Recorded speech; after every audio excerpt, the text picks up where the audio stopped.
Hello friends, आप सभी का स्वागत है आपके अपने इस यूट्यूब चैनल पर।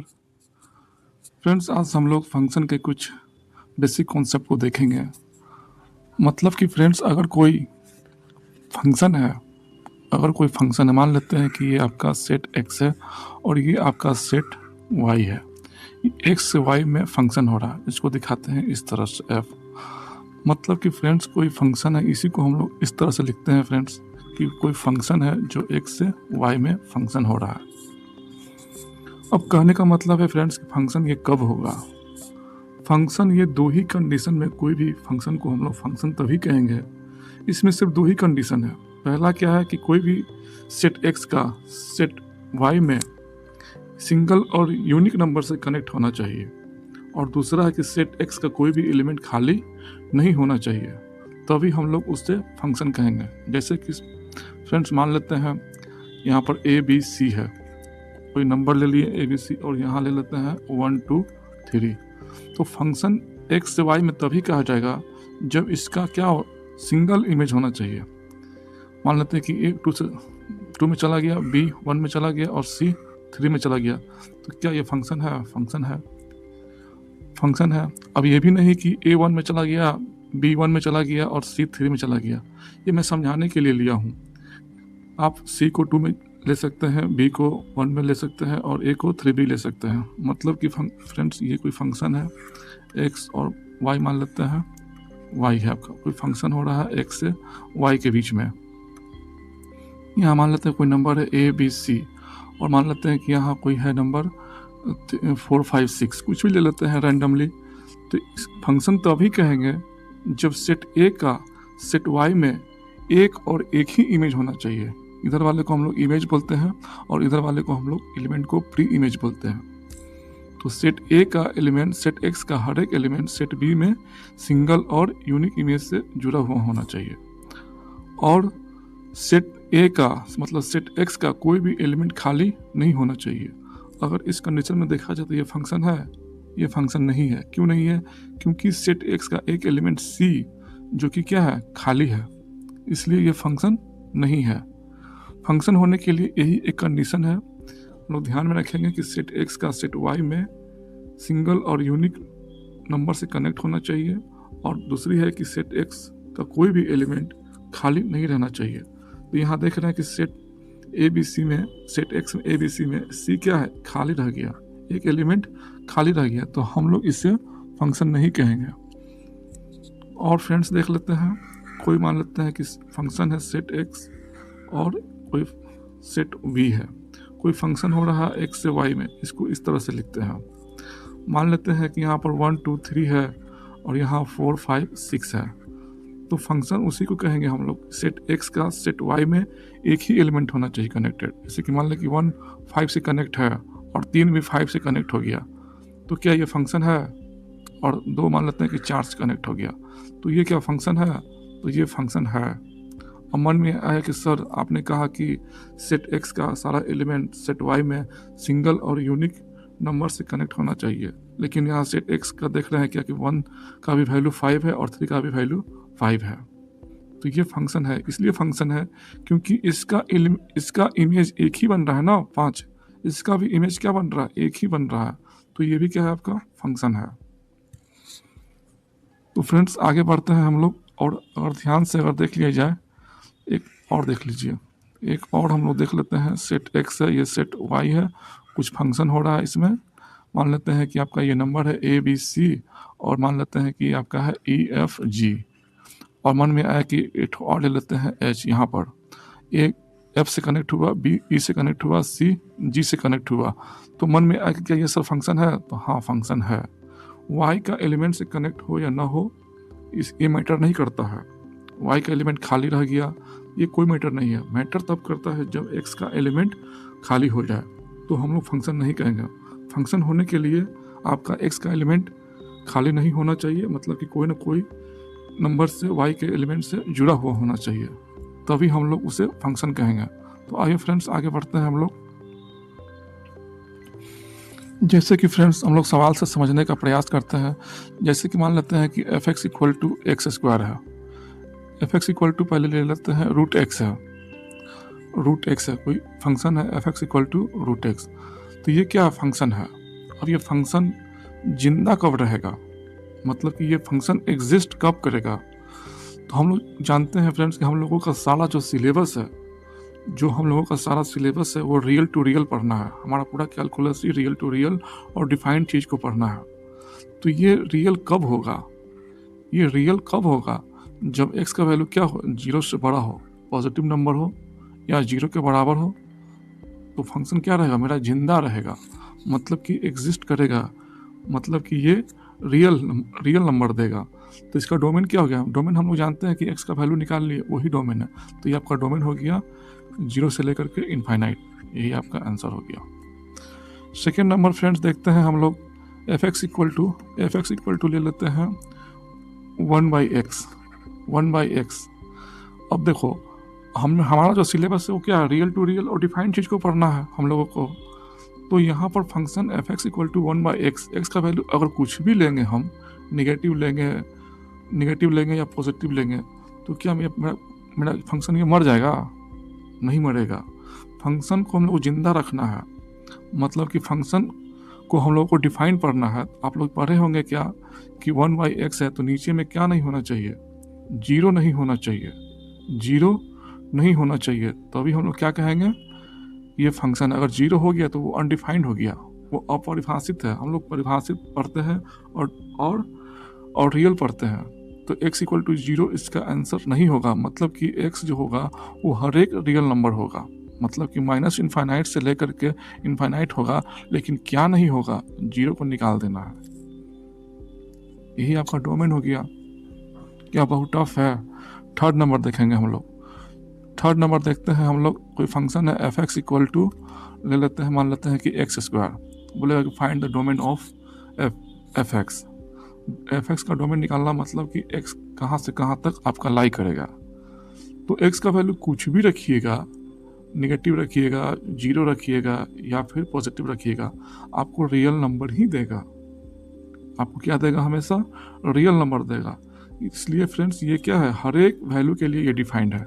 इसका डोमेन हो जाएगा x बिलोंग्स टू r, मतलब कि ऑल रियल नंबर के लिए ये आपका फंक्शन सही है। कहीं पर इस फंक्शन में कोई डाउट नहीं होने वाला है, अनडिफाइंड नहीं होगा। कहने का मतलब ये है कि हम x belongs to real number का मतलब कि हर एक रियल नंबर के लिए ये वैल्यू क्या है? आपका रियल ही नंबर देगा। तो आइए फ्रेंड्स चलते हैं नेक्स्ट टॉपिक के पास। जैसे कि friends y equal to sine x है, बोलेगा कि find the domain, range and codomain. बोल देगा आपको क्या निकालिए इसका find domain and range and codomain. एक मिनट, चलिए हम लोग देखते हैं। फाइंड डोमेन,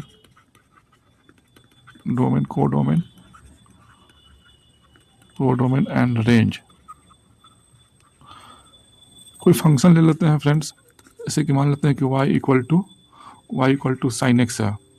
साइन एक्स, इसका बोल रहा है कि डोमेन बताइए, कोडोमेन बताइए और रेंज बताइए। तो फ्रेंड्स हम लोग जानते हैं कि y equal to sine x का जो ग्राफ होता है, वो ऑरिजिन से स्टार्ट करता है और इस तरह का लूप में आगे बढ़ते हुए ये जाता है। ये कहाँ तक जाता है? इनफाइनाइट तक। ऐसा ही करते हुए ग्राफ कहाँ तक जाता है?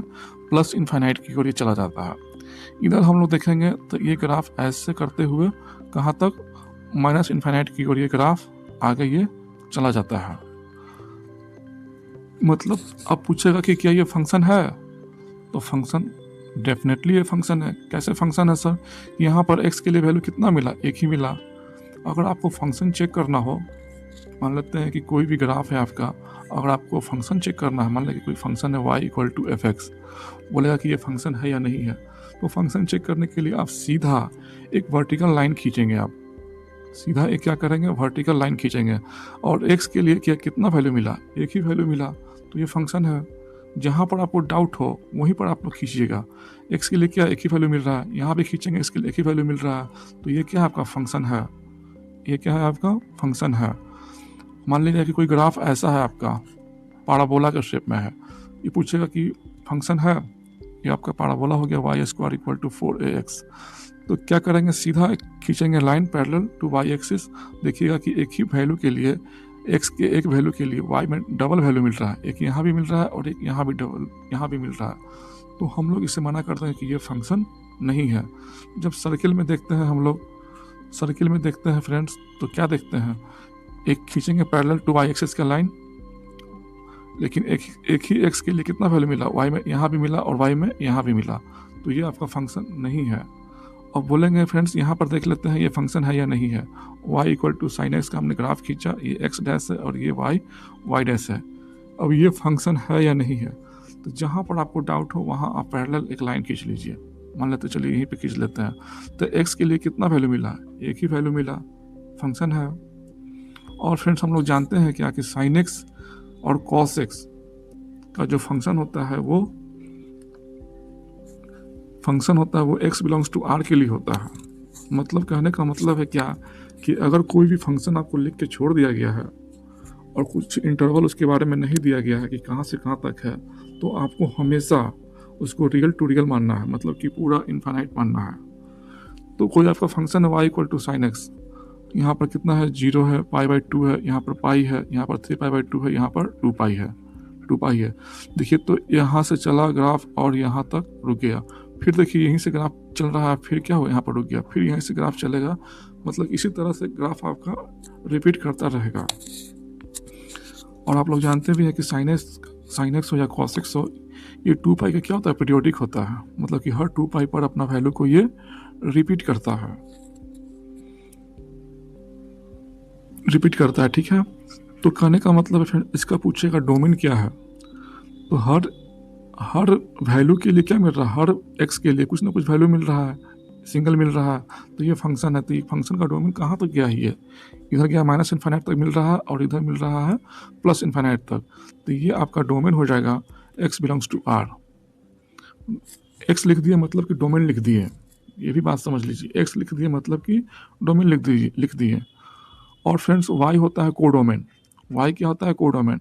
देखिए तो ग्राफ कहाँ से कहाँ तक जा रहा है, ऊपर पॉजिटिव तक गया, नीचे नेगेटिव तक गया, मतलब कि y भी क्या है आपका रियल नंबर है, y भी क्या है आपका रियल नंबर है, मतलब कि कोडोमेन भी आपका रियल नंबर है। और रेंज जो होता है वो क्या होता है, y का ही एक पार्ट होता है, y का ही एक पार्ट होता है। हम लोग फंक्शन का देखेंगे कि मैक्सिमम वैल्यू कहाँ तक गया, यहाँ तक गया, तो ये वैल्यू कितना होता है, 1 होता है, π/2 पर कितना होता है वैल्यू, 1 होता है। फिर उसके बाद घटते ये कहाँ तक आया, नीचे का वैल्यू होता है -π/2, सॉरी -3, यहाँ पर कितना होगा 3π/2 होगा। ये जो वैल्यू कितना देगा आपका, -1 देगा, -1। तो हम लोग रेंज निकालना हो तो हम लोग देखते हैं ग्राफ कहाँ से कहाँ तक ये उठा, तो -1 से लेकर के 1 तक के बीच में। तो इसका फ्रेंड्स रेंज हो जाएगा आपका, रेंज हो जाएगा कितना, -1 से 1 के बीच, -1 से 1 के बीच, ये 1 है, -1 से 1 के बीच, ये आपका आंसर हो गया। क्या ये बहुत टफ था। फिर उसी तरह से हम देखेंगे cos x का, cos x को हम लोग अगर देखेंगे, आइए फ्रेंड्स हम लोग cos x को भी देख लेते हैं। y equal to cos x का ग्राफ कैसा होता है, यहाँ ऊपर से भागता है, ये ऐसे भागता है, मतलब किसी तरह से कहाँ तक गया आपका, इधर गया आपका -इन्फाइनाइट तक, इधर आपका गया प्लस इन्फाइनाइट तक। ये आपका x एक्सिस हो गया और ये आपका x डैश हो गया, ये आपका y हो गया, ये आपका y डैश हो गया। तो cos x का भी ग्राफ जो होता है वो क्या करता है, 2 पाई के भी, ये भी क्या होता है, यहाँ देखिए ऐसे करके यहाँ तक आया और फिर यहाँ से फिर वैसे ही रिपीट कर रहा है, मतलब कि ये ग्राफ रिपीट करते रहता है। तो cos x क्या फंक्शन है, हाँ फंक्शन है। कहीं से भी अगर लाइन खींचिएगा आप तो x के लिए, x के रेस्पेक्ट में वो एक ही बिंदु पर कट करेगा, तो ये फंक्शन है। अब पूछेगा डोमेन क्या है इसका, डोमेन क्या, कहाँ से कहाँ तक ग्राफ फैला हुआ है। एक्स एक्सिस में हम लोग फैलाव देखेंगे। अगर ग्राफ निकालने की बात, सॉरी डोमेन निकालने की बात हो तो हम लोग एक्स एक्सिस उस ग्राफ का फैलाव देखेंगे, एक्स एक्सिस में कहाँ से कहाँ तक हो रहा है। तो ग्राफ पूरा अपने आप में फैला हुआ है कहाँ तक, -इन्फाइनाइट से लेकर के इन्फाइनाइट, सॉरी हम लोग इन्फाइनाइट को शामिल नहीं करते हैं, इसलिए हम लोग ऐसे लिखेंगे ओपन इंटरवल -इन्फाइनाइट से लेकर के इन्फाइनाइट तक, या इसी को आप ऐसे भी लिख सकते हैं x बिलोंग्स टू r। तो ये आपका डोमेन है, x निकल गया मतलब कि आपका डोमेन निकला। और बोलेगा कोडोमेन क्या है, तो कोडोमेन ये आपका वाई होता है। कोडोमेन में कितना है आपका वाई बिलोंग्स टू आर है और रियल नंबर है। अब पूछेगा रेंज इसका, तो आप लोग जानते हैं कि यहाँ पर कितना है इसका वैल्यू, मिनिमम वैल्यू -1 होता है। cos x का मिनिमम वैल्यू -1, ये आपका हो गया -1 और ये मैक्सिमम वैल्यू कितना 1 है। तो ग्राफ का जब भी हम लोग निकालते हैं रेंज, तो हम लोग हाइट देखते हैं कि ये कहाँ से कहाँ तक गया, तो -1 से लेकर के 1 तक। तो इसका फ्रेंड्स रेंज हो जाएगा -1 से बिलोंग्स टू -1 से 1। ये आपका आंसर हो गया। तो फ्रेंड्स हम लोग कहने का मतलब है कि ये बेसिक है। sin x का वैल्यू कहाँ से कहाँ तक, -1 से 1 तक। cos x का वैल्यू कहाँ से कहाँ तक, -1 तक, -1 से 1 तक, सॉरी -1 से 1 तक। इसी के आधार पर हम लोग और फ्रेंड्स देखते हैं ये कि अगर पूछ देगा कि y = sin x + 2 का रेंज क्या होगा, find the range of sin x + 2। Range निकालना है मतलब कि आपको y निकालना है। रेंज निकालने का मतलब है कि आपको y निकालना है, या फिर आपको fx निकालना है, या फिर आपको किसी चीज़ का आंसर निकालना है, या फिर आपको किसी चीज़ का हाइट निकाल लेना है, या फिर आपको उस फंक्शन का इमेज निकाल लेना है। ये सब क्या है, ये सब आपका रेंज के अंदर में ही आता है। मतलब कि रेंज निकालने के लिए आपको जब बोला जाए, मतलब कि आप y निकाल लीजिए, वो रेंज है। fx निकाल लीजिए, रेंज है। किसी चीज़ का, किसी फंक्शन का आप आंसर निकाल लीजिए, वो रेंज है। या फिर हाइट निकाल लीजिए, आपका वो रेंज है। या फिर इमेज निकाल लीजिए, वो आपका क्या है, रेंज है। तो y = sin x + 2, इसमें पहले बोलेगा डोमेन क्या होगा, तो domain x belongs to r। किसी फंक्शन में अगर अलग से 2 जोड़ देते हैं, घटा देते हैं, तो उसके डोमेन में कोई इफेक्ट नहीं पड़ता है। डोमेन जो है वो वही का वही रहेगा, x बिलोंग्स टू r ही रहेगा। अब सेकेंड में आते हैं हम लोग, इसका रेंज क्या होगा, y = sin x + 2 का रेंज क्या होगा।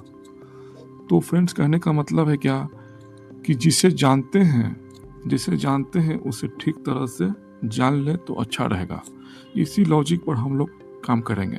तो अभी हम लोग जानते हैं क्या कि sin x का जो वैल्यू होता है वो -1 से लेकर के 1 के बीच होता है। अभी जस्ट हमने प्रूव किया है आपको, अभी जस्ट हमने आपको बताया है कि sin x का जो वैल्यू होता है वो -1 से 1 के बीच होता है। देख लीजिए, तो ये रेंज किसका निकाला आपने, cos x का निकाला। मतलब कि cos x का जो वैल्यू है वो कहाँ से कहाँ तक लाई कर रहा है, -1 से 1 के बीच। जस्ट पहले हमने आपको बताया था sin x कहाँ से कहाँ तक लाई कर रहा था, -1 से 1 के बीच। और sin x कोई तो हम लोग y बोलते हैं। sin x जो था वो क्या था, y था। cos x क्या है, यहाँ पर y है। cos x क्या है, आपका y है। तो y कहाँ से कहाँ तक लाई कर रहा है, -1 से 1 के बीच। तो फ्रेंड्स हम लोग आते हैं, 1 मिनट। तो यहाँ पर फ्रेंड्स हम लोग जानते हैं कि sin x का जो वैल्यू होता है वो -1 से लेकर के 1 के बीच होता है। अब जो जैसा है उसे वैसा बना दो। देखिएगा तो यहाँ पर क्या +2 ऐड किया है, तो आप यहाँ पर भी क्या करना पड़ेगा, +2 ऐड करना पड़ेगा। तो आपको यहाँ भी +2 ऐड करना पड़ेगा, यहाँ भी आपको +2 ऐड करना पड़ेगा। कोई भी काम जब हम लोग करते हैं, या फिर इक्वालिटी हो या फिर इनइक्वालिटी हो, तो हम लोग बराबर करते हैं। तो यहाँ से देखिएगा, जब सॉल्व कीजिएगा तो कितना आएगा, 1 से लेकर के sin x + 2 और ये हो गया आपका 3। इसी को तो हम लोग फ्रेंड्स क्या बोलते हैं, y बोलते हैं। इसी को क्या बोलते हैं, y। और y को ही क्या बोलते हैं हम लोग, रेंज बोलते हैं। y को ही क्या बोलते हैं, रेंज बोलते हैं। या fx को क्या बोलते हैं, रेंज बोलते हैं। तो आपका y कहाँ से कहाँ तक लाई करेगा, y आपका लाई करेगा 1 से लेकर के 3 के बीच में। ये आपका रेंज हो गया दिए हुए फंक्शन का y = sin x + 2 का। नेक्स्ट बढ़ते हैं फ्रेंड्स। अब बोल देगा आपको कि y = fx = cos x + 5 का आप डोमेन बताइए, रेंज बताइए। तो डोमेन जो होता है sin cos tan cot का, वो किसी नंबर पर डिपेंड नहीं करता है। बाहर से कुछ नंबर जोड़ दिए, घटा दिए तो डोमेन कुछ चेंज हो जाएगा, ऐसा कुछ नहीं होगा। जो डोमेन है आपका वही डोमेन रहेगा। इसी का डोमेन आपका हो जाएगा यहाँ पर x belongs to r। Second number आते हैं फ्रेंड्स रेंज, मतलब कि आपको y निकालने के लिए कहा जा रहा है, मतलब कि आपको fx निकालने के लिए कहा जा रहा है। तो फ्रेंड्स अभी जस्ट हमने आपको बताया है कि cos x का जो वैल्यू होता है वो कहाँ से कहाँ तक होता है, -1 से लेकर के 1 के बीच। अभी जस्ट हमने देखा है। अब cos x में क्या है, +5 ऐड किया हुआ है, तो जब हम लोग यहाँ पर ऐड करेंगे cos x +5, तो यहाँ भी हम लोगों को ऐड करना पड़ेगा। उसी तरह से फ्रेंड्स यहाँ भी हमको क्या करना पड़ेगा, ऐड करना पड़ेगा।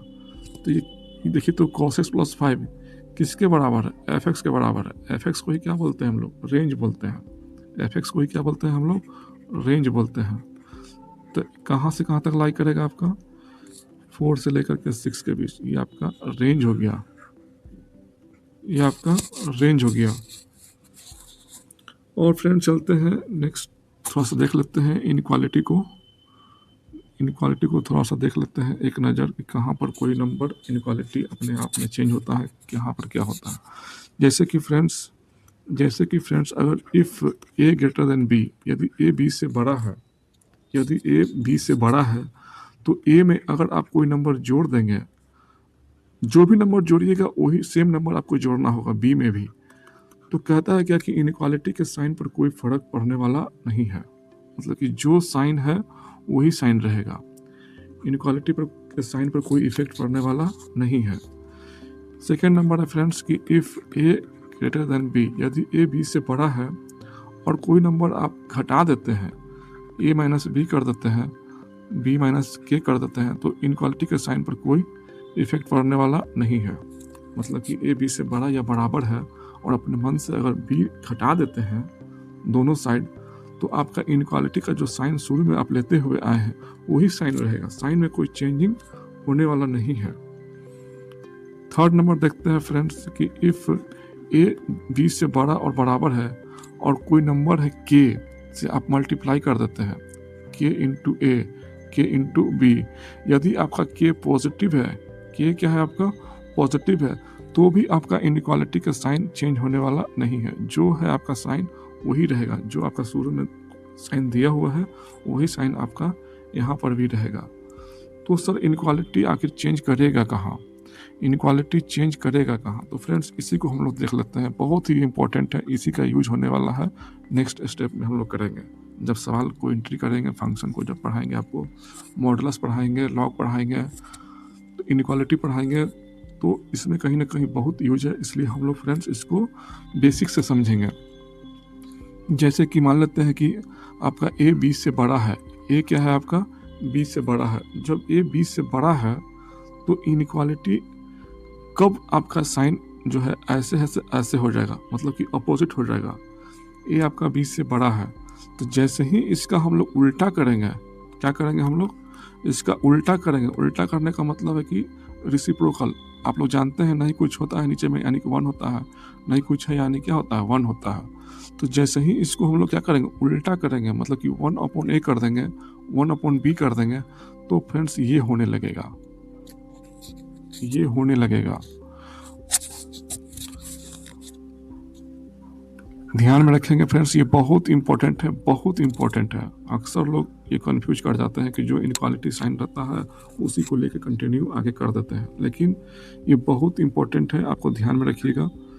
इस पर मैं आपको सवाल बताऊंगा नेक्स्ट क्लास में। और फ्रेंड्स एक चीज़ और देख लेते हैं कि इनक्वालिटी और कहाँ कहाँ पर ये पलटी मारता है। जैसे कि इफ़ ए बी से बड़ा है, इफ़ ए बी से बड़ा है, अगर कोई नंबर है k से मल्टीप्लाई किया आपने इसमें भी और k से मल्टीप्लाई किया आपने इसमें भी, यदि k का वैल्यू निगेटिव हो, k क्या हो निगेटिव हो, तो यहाँ पर साइन आपका इनक्वालिटी का साइन आपका चेंज कर जाएगा, इनक्वालिटी का साइन आपका चेंज कर जाएगा। मतलब कि फ्रेंड्स अगर a b से बड़ा है, कोई आपको दिया हुआ है ऐसा इनक्वालिटी जिसमें कि a b से बड़ा है और आप किसी निगेटिव नंबर से मल्टीप्लाई कर देते हैं, तो आपका साइन ऑफ इनक्वालिटी आपका चेंज कर जाएगा। मतलब जो पहले शुरू से लेते आ रहे थे, अब माइनस से मल्टीप्लाई करने पर आपका साइन ऑफ इनक्वालिटी आपका चेंज कर जाएगा, वो नहीं रह जाएगा। और जब आप पलट देते हैं, किसी भी इनक्वालिटी आपको दिया हुआ है और आप उसको पलट देते हैं, तो भी आपका साइन ऑफ इनक्वालिटी चेंज कर जाएगा।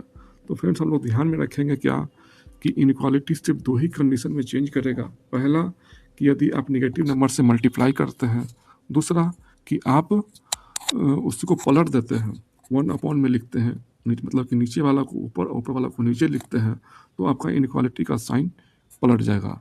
आज के लिए फ्रेंड्स इतना ही फ्रेंड्स, मिलते हैं फ्रेंड्स नए सवालों के साथ। तब तक के लिए फ्रेंड्स धन्यवाद। और फ्रेंड चैनल पर नए हैं तो लाइक, शेयर और सब्सक्राइब ज़रूर कर दें ताकि आपको वीडियो आपको मिलता रहे। धन्यवाद फ्रेंड्स।